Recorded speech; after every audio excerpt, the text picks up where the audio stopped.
Hi, xin chào tất cả các anh em đã quay trở lại với kênh Đạt Kirby của mình. Hôm nay thì mình sẽ đi thu hoạch bò bo và mang vào cho cá ở trại mình ăn. Hôm trước thì mình quay cho anh em xem cập nhật lại những cái hồ cá giống ở trại của mình sau cái đợt lụt, mà mình cũng chưa có thời gian để mà cập nhật những cái bầy cá phô mà trên hồ kính của mình ấy. Thì hôm nay thì mình sẽ quay luôn nha. Anh em thấy bò bo rất là nhiều. Cái nước nó hơi vàng là do mình cho nó ăn cám gà nha anh em. Đây, quá trời bò bo luôn anh em ơi. Và hôm bữa mình nói là để mình giăng mùng cho cái mương bò này nè, mà mình cũng bận quá, mình chưa có giăng được, mà mình thấy cũng không có con muỗi nào bay lại gần luôn anh em. Chắc có thể là do mình sủi oxy nó động mặt nước liên tục như thế này á, nên là muỗi nó cũng ngại bay vào đây nó đẻ. Để mình theo dõi xem một thời gian nữa là có lăng quăng hay không để mà mình sẽ giăng mùng nha. Bò này rất là nhiều luôn, nó đẻ ra cả bò lớn và bò con nè anh em thấy không. Về cái phần nuôi bo này á thì nó sẽ có hai cách nuôi. Cách nuôi thứ nhất là chúng ta sẽ nuôi ở trong những cái khay nhựa hay là những cái thùng xốp như thế này, rồi mình nuôi, mình cứ xoay vòng gối đầu. Ví dụ như mình nuôi ra 5 thùng đó, mỗi thùng đó thì mình thả giống nó cách xa nhau vài ngày, rồi đến sau đó là mình thu hoạch cái thùng đầu tiên, mình thu hoạch sạch sẽ luôn, cái mình lật thùng, mình làm nước lại, mình thả giống lại, cái qua ngày hôm sau là mình thu hoạch thùng thứ hai, thùng thứ ba, thứ tư, rồi nói chung thu hoạch xong là thả giống lại như vậy đó anh em. Thì đó là một cái cách. Còn khi mà chúng ta nuôi ra một cái hồ mà nó rộng lớn như thế này á, nước nó tính bằng nhiều khối nước á, thì chúng ta nuôi cho nó tiết kiệm hơn là bằng cách không phải là lật hồ, mà mình sẽ đi hút cặn ở dưới cái đáy hồ này nè. Đó, anh em thấy nó có mấy cái cặn này nè,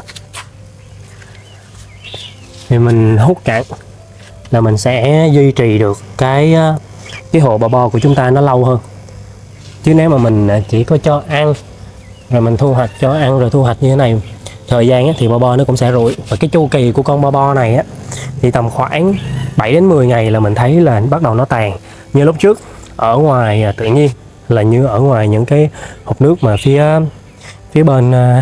bên trại của mình nè, bên nhà của mình nè, là ngập nước là có bo, thì mình thấy là 3 đến 5 ngày đầu á, nó chưa có bo, nhưng mà bắt đầu đến ngày thứ 6 thứ 7 á, nó bùng bo lên rất là nhiều, rồi nó cho mình vớt bo đâu đó tầm khoảng cỡ chục ngày là bắt đầu bo nó sẽ tự lụi tàn xuống.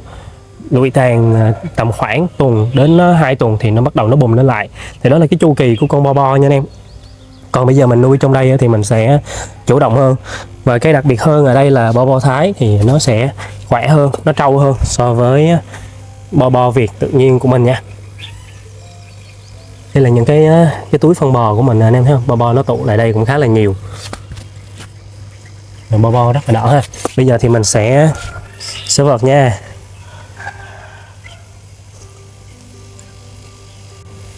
Quá đã luôn á anh em. Bo anh em thấy là nó trôi đi nè.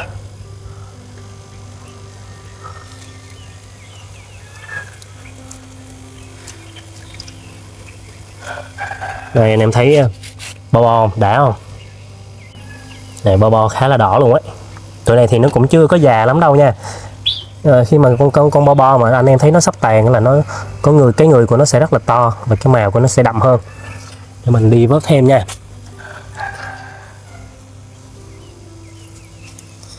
Cái vợt này thì nó cũng hơi nhỏ. Cái vợt lỗ thưa một tí, thưa hơn cái vải nano này nè, thì vớt nó sẽ dính bo nhiều hơn. Như này nó đẩy con bo đi luôn á anh em.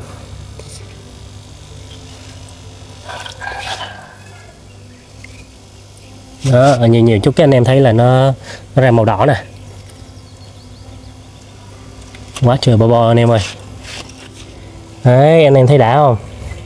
Như đây là cũng đủ để cho mấy bầy cá trong trại mà nó ăn rồi. Mình đang nuôi cái này giống như là nuôi thử nghiệm. Nếu mà mình nuôi, mình duy trì được cái mương này nó lâu á, thì mình sẽ làm thêm vài mương như thế này nữa, rồi mình cứ vớt mỗi ngày cho cá nó ăn. Đây là ly bo mình đã thu hoạch được nè anh em. Đây, mấy con bo lớn là nó đang nổi lên trên mặt khá là nhiều luôn. Nó thấy ánh sáng từ đèn pin của mình đấy. Này, anh em thấy là mình hút lên cống nè, con nào con nấy nó mập cui mập kít hết luôn, rất là đã. Và cái bo này á là mình nuôi, là mình mục đích của mình là nuôi phụ thêm để cho cá bảy màu mình nó có và nó ăn, cũng như là cá beta nữa. Còn thức ăn mà mỗi ngày thức ăn mà mình chủ động được đó chính là Artemia ấp nỏ và cám Thái rồi. Đây là thức ăn dặm thêm nha. Rồi bây giờ thì mời tất cả các anh em cùng đi ngắm cá thư giãn với mình, để mình nuôi cái mương này nó xem nó ổn á, xem nó ổn so với công sức mình bỏ ra ấy, nó cũng hiệu quả cho cá, thì mình sẽ làm thêm vài mương nữa. Rồi mời anh em qua đây. Đây coi red air fin dày bữa hồ này nó đẻ được một bầy rồi nha. Này cái fin của nó chưa đẹp lắm là do hôm bữa mình sửa nhà rồi mình không có chăm cho nó nhiều á, nó ra fin với tay bơi của nó không có được đẹp. Bên đây thì em này có bầu rồi.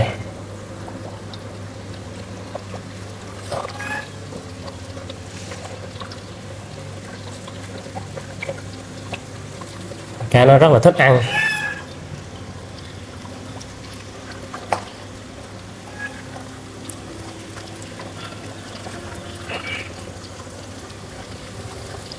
Có một em coi red, em này bầu đang chờ đẻ nè, nên là mình cho nó vô trong đây luôn. Coi red này đẻ mà mình không tách cá con đi kịp á anh em, không tách cá mẹ đi kịp là nó ăn sạch cá con luôn nha, ăn cũng dữ lắm. Còn bên đây là coi bên đây là Tobas cầu theo của mình. Này hôm bữa cái vết bông nó cũng đẹp lắm anh em, mà nó đang bị kiểu bị mòn ấy, là anh em thấy như vậy. Bộ này cái fin rất là đẹp nha.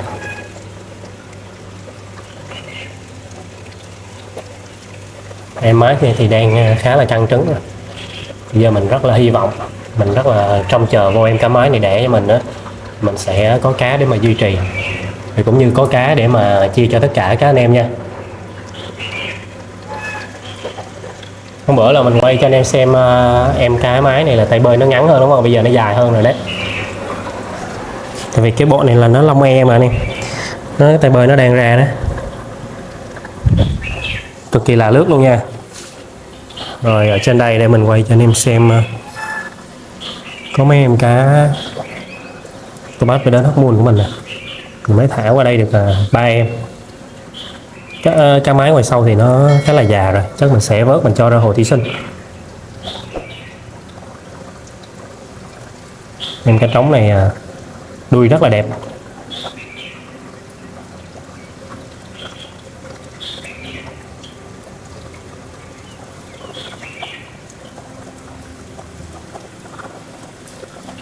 Rồi ở bên đây là bộ cầu theo đầu tiên của mình.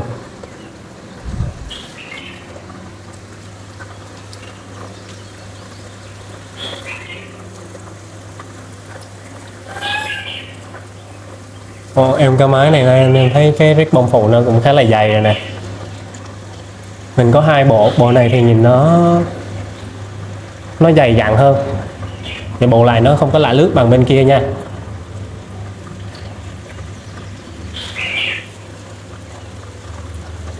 Rồi bên đây cũng một bộ này. Hôm bữa là mình thấy bụng nó cũng nho nhỏ mình không tách ra, cái nó đẻ ra mới cái con dưới đây luôn.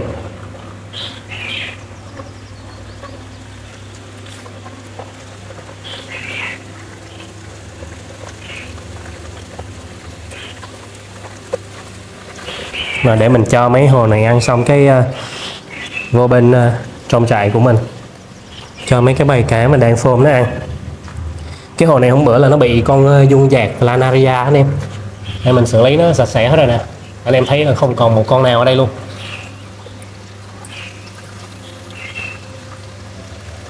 Ui, con cá này rất bông phụ dày nè anh em.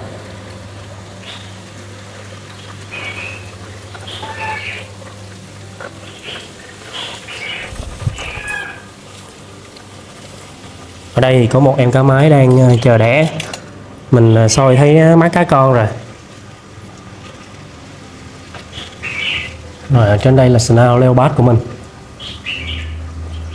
Mấy con cá này thì nó cũng khá là nhát nha, nó không phải nó bu tới nó đòi ăn như là con tô bát của mình đâu. Anh em thấy vây đuôi nó đã không? Rất là đẹp. Rồi thôi bây giờ mời anh em vô trong trại của mình để đi cho mấy tụi cá trên hồ Kính ăn. Hôm bữa là quay ở dãy cá giống này rồi nên là bây giờ mình sẽ lướt qua nha.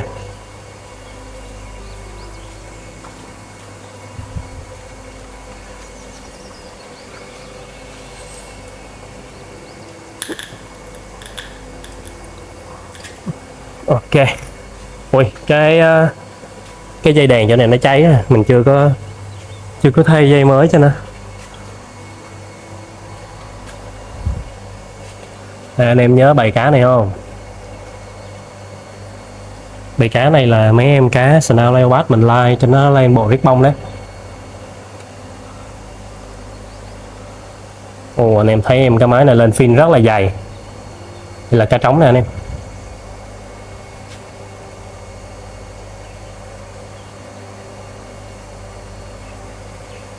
Rồi bên đây là Silverado Blue.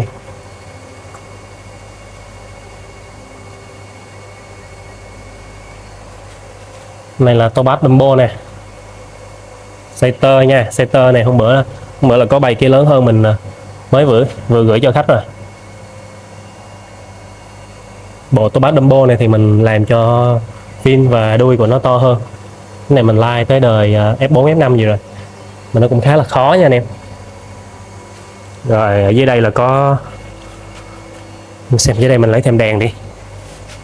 Đây là bầy Snail Leopard Line của mình nè.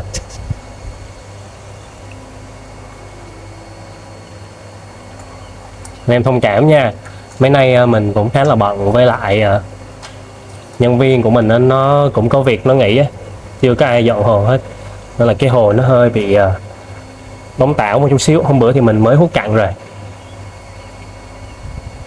Và ngày hôm nay thì có một cái tin khá là buồn luôn nha anh em.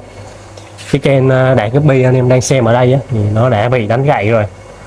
Đánh gãy là do mình show mấy cái video mình làm tổng hợp clip cá đang có tại trại anh em. Anh em ngắm á, anh em nào cần thì mình chia đấy. Thì nó bị đánh gãy, mình phải gỡ toàn bộ tất cả những cái video mà liên quan, mình gỡ hết, mình xóa hết luôn. Nên là trên video mình đó là trên kênh của mình là giờ không có cái video nào mà cập nhật cá nữa nha. Qua giờ này cũng có mấy khách nhắn mình hỏi là nay đang tính mua thêm cá và vô xem lại video trên trại mình đó, trên kênh ở trại mình đó, thì không còn nữa, mình gỡ hết rồi. Thì mình đang làm một cái kênh nhỏ, cái kênh đó thì nó phục vụ cho thương mại. Còn trên kênh này thì mình sẽ duy trì là chia sẻ kinh nghiệm nuôi cá bảy màu lên với tất cả các anh em, cũng như là quay cho anh em xem mô hình trại cá ở mình, cũng như là ngắm cá thư giãn. Mục tiêu trên kênh này là bây giờ là như vậy nha anh em. Bên đây là bầy rồng đỏ tơ của mình nè, này lớn hơn chút rồi đó.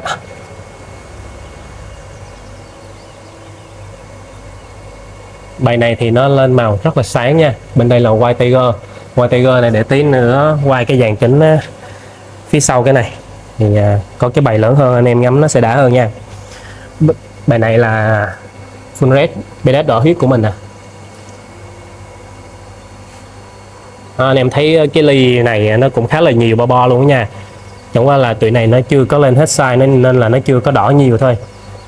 Đây, bây giờ là cá nó ăn là rất là đã luôn. Ở dưới đây á, là nó có cái bợn trắng này là do hôm bữa mình đánh thuốc chứ không phải là cặn nó rơi đến mức độ như vậy rồi nha anh em. Đây có tô bát phim dài, riết bông dài nè. Bộ này thì tay bơi nó rất là đẹp, tay bơi nó bung sớm hơn bộ cầu theo của mình luôn, nó là lông e nha.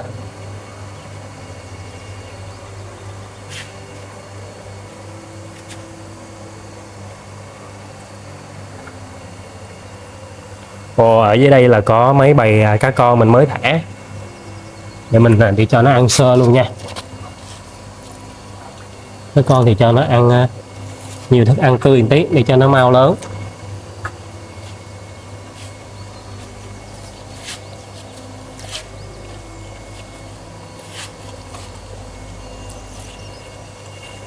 Như đây là full gold ribbon lông e của mình nè.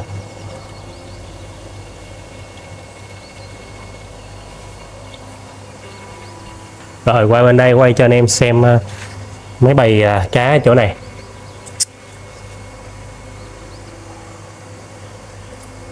Đây là cũng là cá snout mình like nha anh em. Like đây nó ra pin nè, rồi nó ra sọt si thu các thứ luôn. Nhìn cá này nó lên si thu đó anh em. Đây, em cá này nè.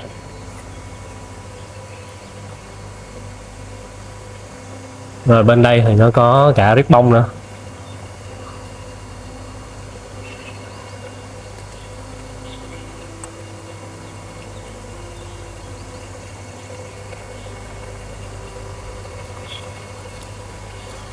Để mình qua mình quay cho anh em xem em cá Snout Leopard Super Sọt nè, bé đến không luôn.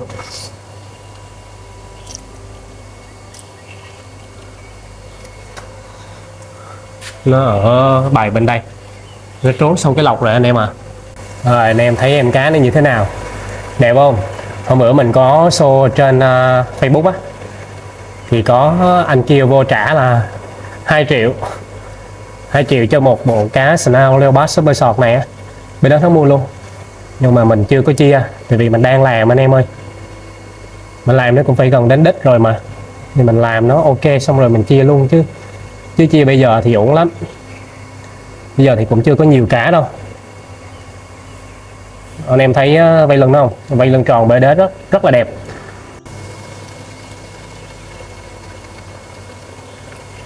Đây anh em nhìn có yêu không nào? Quá đẹp luôn nha anh em.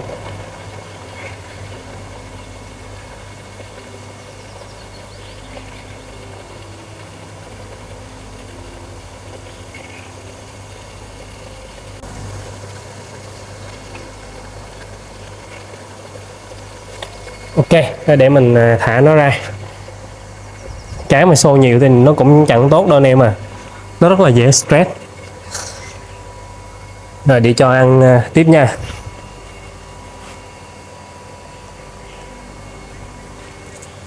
Đây là bầy cá white tiger của mình. Đây là AB rồng đỏ. No, cái này là rồng lửa chứ anh em. Em trống này rất là đẹp luôn ấy. Anh em thấy cái đuôi nó khủng không? Bộ này là BD hết mua luôn á. Rồi để mình cho bên đây ăn.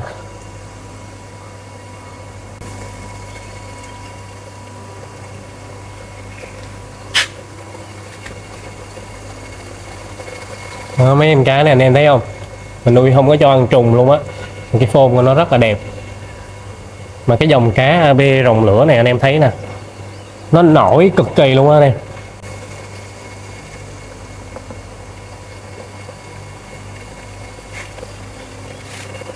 Rồi còn ở trên đây á, là có, để mình xem nè, trên đây là wheel coi sọt Finsi, nó cũng có phiên dày nữa. Và bộ này là lông e nha.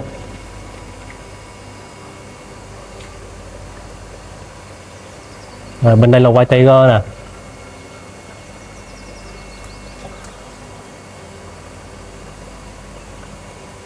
Cái bộ white tiger này á là nó sẽ không bị nhiễm đỏ, không nhiễm vàng, không nhiễm xanh luôn nha.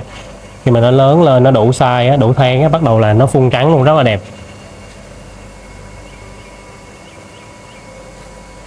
Tôi bắt Finsi thôi.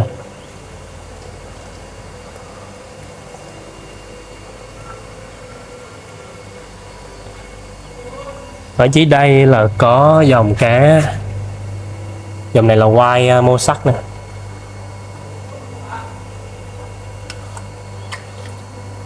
White mosaic này thì sẽ có em là lên Snatching như thế này, và có em là lên Platinum nha. Bộ này thì nó đẻ ra 2 kiểu. Cá này nó hiện tại nó đang ít ấy, nên là mình nuôi trên hồ kính. Mình thấy Wheel Retro nó cũng rất là đẹp mà sao anh em biết chọn nó ta. Cái màu nó đẹp ngất luôn á anh em.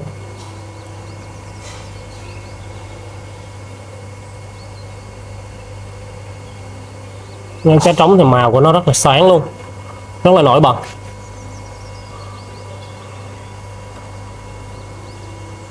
là vây nó là vây rô, nhìn dày dặn lắm. Cái bộ này thì vây đuôi của nó rất là dày dặn, nó không có to bành to trướng ra, nhưng mà nó chỉ là nó vây đuôi nó vừa phải, nhưng mà nó tập trung vào cái độ dày á anh em, nên nhìn con cá nó cứng lắm. Bên đây là wheel coi sọt xì thu nè, no, wheel coi sọt thôi, không có xì thu nha anh em.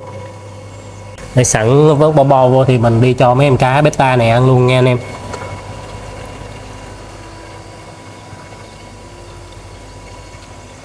Mấy em này là dòng cá coi Nemo Metallic, rất là nhiều cá con ở dưới đây.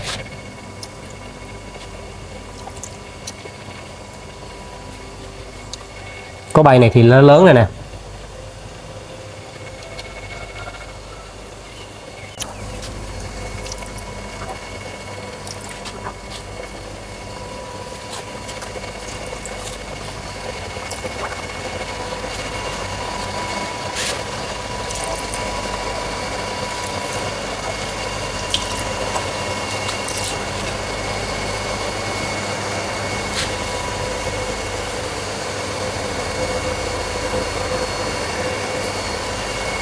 Ok, giờ qua bên đây mình cho cá ăn tiếp nha. Để mình cắm đèn lên. Nãy giờ mình đi cho ăn đó là chưa hết nửa ly bo bo luôn á này, khá là nhiều. Dòng này là Ivory Yellow, là full red gen swallow nè. Wow, đây là bộ cá Lutobac Bearded Whitetail. Cái bộ này thì nó lên Half Moon, tỷ lệ nó không có nhiều bằng bộ của mình nha. Bộ này hôm bữa là ông anh ông gửi nhờ mình bán giùm ấy, mà nó đẻ ra, ông gửi vài cặp mà nó đẻ ra được ở đây 3 hồ luôn, cái mình nuôi lên luôn. Chỗ này thì nó hơi ngược sáng. Rồi qua bên đây quay cho anh em xem bộ cá King Cobra Red Tail nè. Bộ này hoa văn rất là đẹp nha.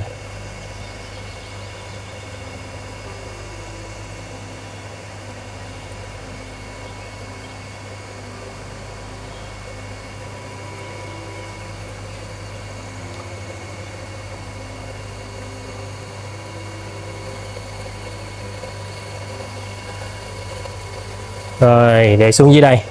Xuống dưới đây quay cho anh em xem lại mấy bộ cá Lutobac Bearded Half Moon ở trại của mình nè. Đây là bộ cá huyền thoại ở trại của mình luôn ấy. Mình xem nè. Ở đây cái bộ Lutobac Half Moon ở trại mình á, center á, thì nó sẽ ra vít tail. Nó sẽ có những con trọi center là nó lên Half Moon. Nhưng mà cái bộ của mình là khi mà anh em nuôi đủ tháng á, là đảm bảo là 99% là tụi nó sẽ lên Half Moon hết. Rất là đã.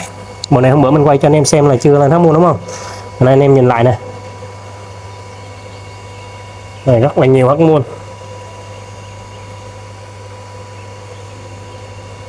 Có mấy em cá trong đây mình cũng chưa tách trống mái, rồi cá nhỉ mình cũng để trong đây luôn anh em.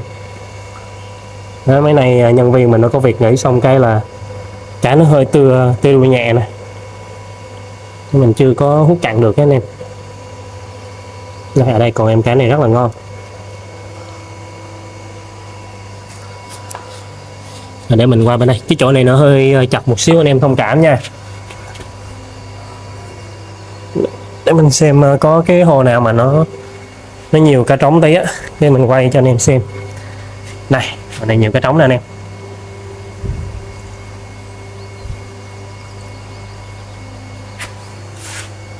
Hiện tại cái bộ tôi bán Half Moon này á thì cũng có trại gia công cho mình rồi, nên là mình làm ít lại. Mình tập trung cho những bộ cá mới hơn và những bộ cá mà mình lai ra. Em Half Moon nè.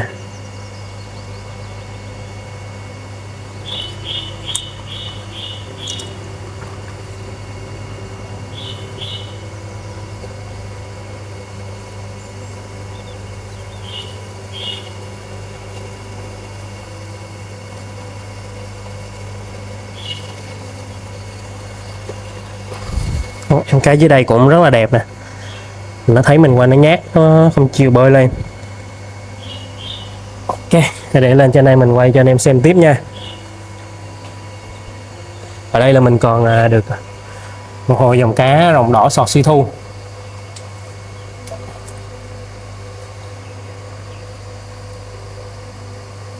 Nó lông tả anh em sẽ hơi khó nhìn một tí.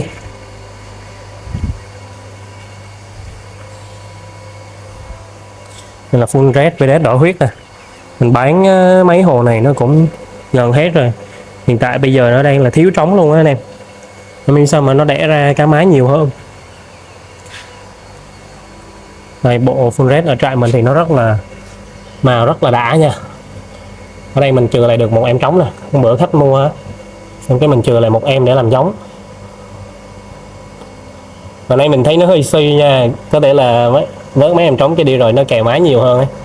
Bộ này màu rất là dã man. Để mình quay trên đây anh em xem rõ hơn nè. Ở trên đây là mình chừa lại được 2 em. Anh em thấy vây đuôi nó đã không?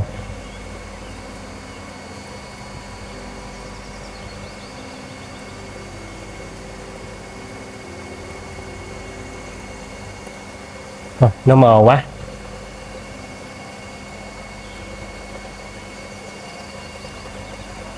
Rồi để qua bên đây mình quay cho anh em xem nè.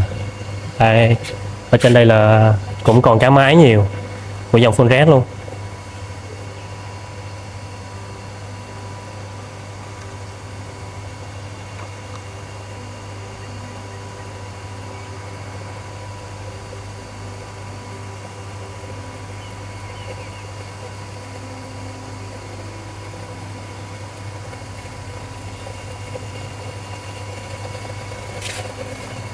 Rồi qua bên đây quay cho anh em xem mấy bầy cá white tiger của mình. Bên đây là nó bung lên cũng dữ rồi đó anh em.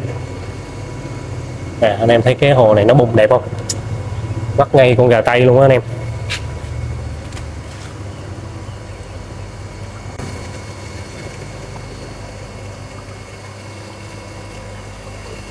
Nếu mà anh em có chơi white tiger á, thì anh em nhìn qua cái bộ này là anh em không cưỡng lại luôn. Mặc dù là vây đuôi của nó không có phải là giống như BDH Moon, nhưng mà cái màu của nó mà cái hoa văn của nó rất là đẹp.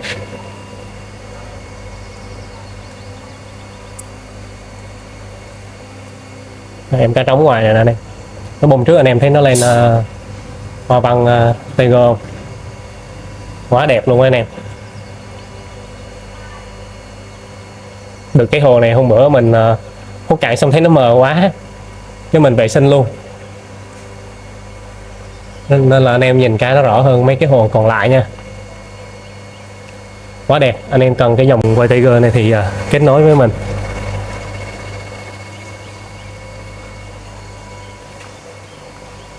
Ở đây là một bầy cá mình lai ra. Mình lai ra thì nó ra cũng nhiều dòng lắm nha anh em. Nó ra mắt đỏ, bình lon rồi mắt đen. Em cá trống này anh em thấy cái lên cái hoa văn trên thân của nó dã man luôn á. Nó lai ra thì nó cũng có về lại cái lay nữa. Cái màu thân anh em thấy nó như mắt đỏ luôn không? Em cá trống này màu thân rất là sáng, nhưng mà nó lại mắt đen thì gọi là blond. Blond là cái thân nó sáng nha anh em. Ở trên đây là 3 hồ này thì mình bán hết rồi, là nó khá là trống. White tiger nữa nè anh em.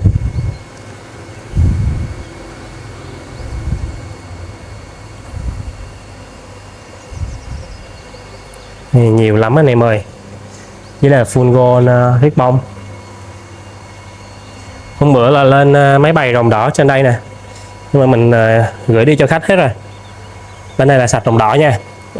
Cái chỗ này còn dòng cá Wiret Rô.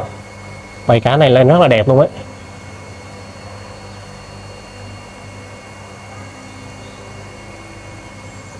Anh em thấy vây lưng nó đã không? Vây lưng nó to tròn, dày dặn.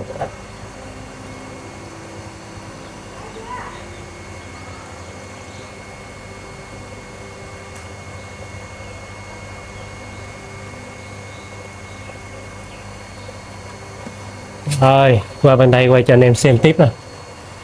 Đây là rồng tím. Hôm bữa mình cũng tính bỏ dòng á anh em, mà mình thấy nó cũng còn đẹp quá nên là thôi vẫn giữ lại để mà nuôi tiếp nha. Rồng xanh thì hôm bữa là cũng bỏ dòng luôn, giờ đang làm lại. Với một phần thì tụi này nó cũng khá là ít đẻ nữa. Dòng rồng xanh thì nó ít đẻ hơn so với mấy em rồng tím này á. Mấy em mấy wheel coi nè.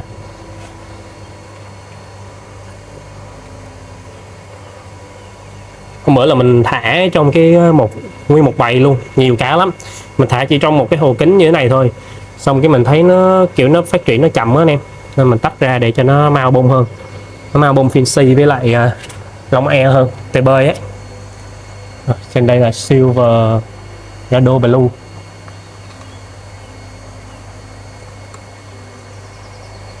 Màu nó rất là sáng, rất là đẹp nha.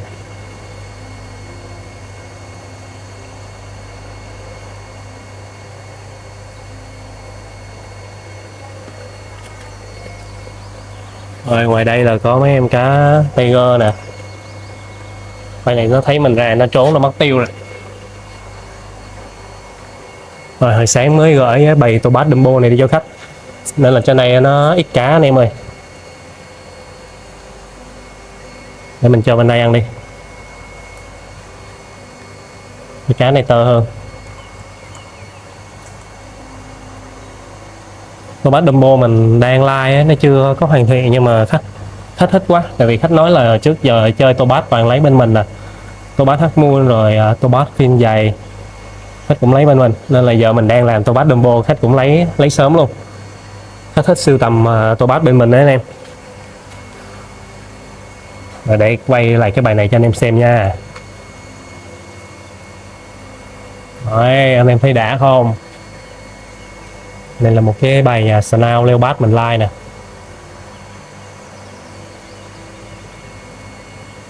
Em kia là thì nó lên pin Leopard đấy.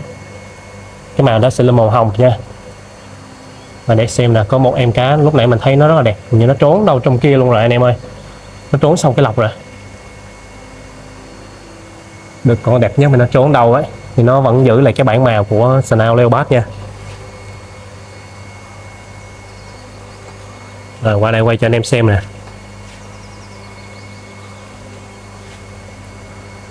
Mấy em này thì mình lựa rồi, nên là trong đây thì mình vẫn để mà ngắm thôi, chứ còn cá này thì mình không làm nữa nha. Mà mình cũng vẫn chưa chia cái dòng này, tại vì mình muốn cái dòng này mình làm hoàn thiện rồi á thì mình mới chia đi với tất cả các anh em. Chứ còn bây giờ mình làm sắp thành công rồi mà giờ chia thì nó không được giá thì cũng khá là tiếc, nên là cứ giữ lại hết luôn. Em này lên si thu nè anh em, khá là đẹp. Rồi qua bên đây thì là mấy cái hồ cá giống của mình, cá giống học sinh thôi nha anh em. Mình lấy mấy cái thùng nhựa này ở ngoài trại của mẹ mình mang qua đây nuôi luôn. Cá giống thì chúng ta có thể nuôi trong thùng kem cũng được, nhưng mà mình nuôi trong đó tầm khoảng 1 đến 2 cặp thôi, mình không có nuôi nhiều hơn được ấy. Mình muốn nuôi nhiều cá tí ra, cá giống tí á, thì nó lại tốn diện tích của mình quá, nên là mình nuôi qua bên cái thùng này luôn nha.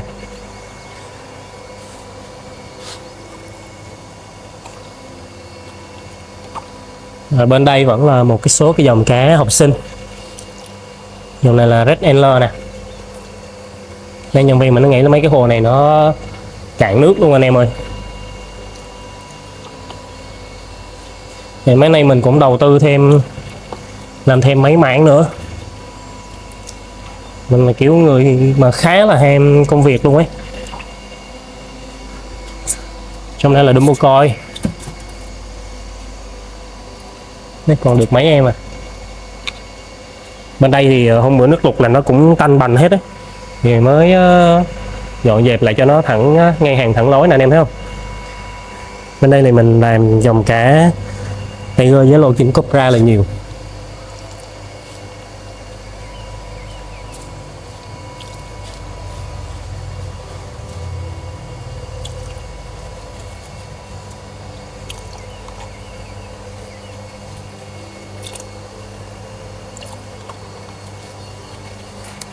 Rồi để mình cho vài bầy ở đây ăn nữa cái mình xin phép kết thúc video ở đây nha.